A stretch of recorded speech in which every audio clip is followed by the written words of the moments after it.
Experiment, I worked as a student data analyst using Excel to perform end-to-end data analysis and create an interactive dashboard. The main data set, which contains fields such as invoice number, stock code, description, quantity, invoice date, unit price, country, customer ID, and calculated values like sales per country, total orders, and count per customer. My objective was to clean this data set, analyze it using formulas and pivot tables, and then build a fully interactive dashboard with the slicer, timelines, KPI sheets, and charts. I begin with data cleaning and preparation. First, I checked whether all sets in an invoice data column were in the correct date format and converted them when needed. Next, I filtered the sheet to identify blank or duplicate entries and used the remove duplicates option to keep only valid records based on invoice number, stock code, quantity, and invoice date. I verified the sales column by recalculating it as quantity into unit price and ensures all numeric fields were properly formatted as currency or integers. These steps made the data consistent and ready for analysis. Then I moved to data analysis using Excel formulas like sum FS, count FS, and average FS. I calculated overall totals, average, and counts. I also measured growth and trends by comparing monthly or product wise sales.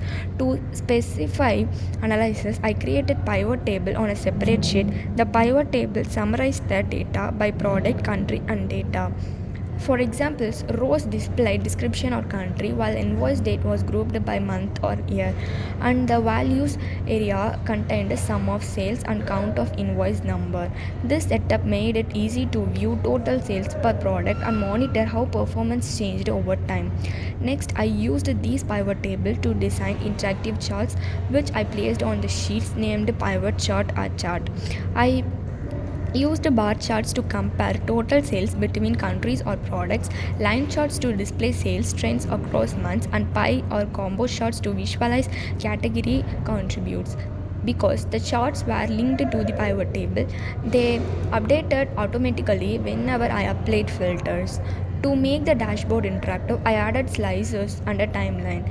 Slicer for fields like country and descriptions allows quick category filtering, while the timeline connected to invoice date enables filtering by month, quarter, or year. All pivot tables and charts were connected to these controls so that changing a slicer or moving the timeline instantly refreshed the entire dashboard view. I also included key performance indicators, KPIs, on a dedicated sheet. The KPI sheet displays metrics such as total sales, total orders, average unit price, and top product by sales. I formatted these KPI values using bold text and conditional formatting icons to make them visually prominent. This gives a quick overview of performance at a glance. To highlight insights, I created a top performing product sheet. Here I used sorting and formulas to identify the products with the highest sales. I also inserted a small bar chart besides the table so that the best selling items stood out visually. Conditional formatting was used across the sheet to emphasize large or small numbers with color scales, data bars, and red wells are usually low values. Finally, I organized the dashboard layout neatly with headings, navigation buttons, and hyperlinks between sheets. Buttons help the user move from the KPI sheets to a detailed view such as top performing products or pivot charts. I add descriptive charts titles and axis labels for clarity. The finished dashboard provided an easy to use dynamic summary of all sales information. Through this experiment, I successfully created an interactive Excel dashboard that combines the data cleaning, analysis, visualization, and interactively.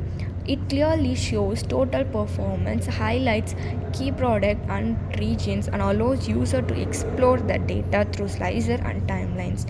This project demonstrates how Excel can be used effectively for business style analytics and decision making. Thank you.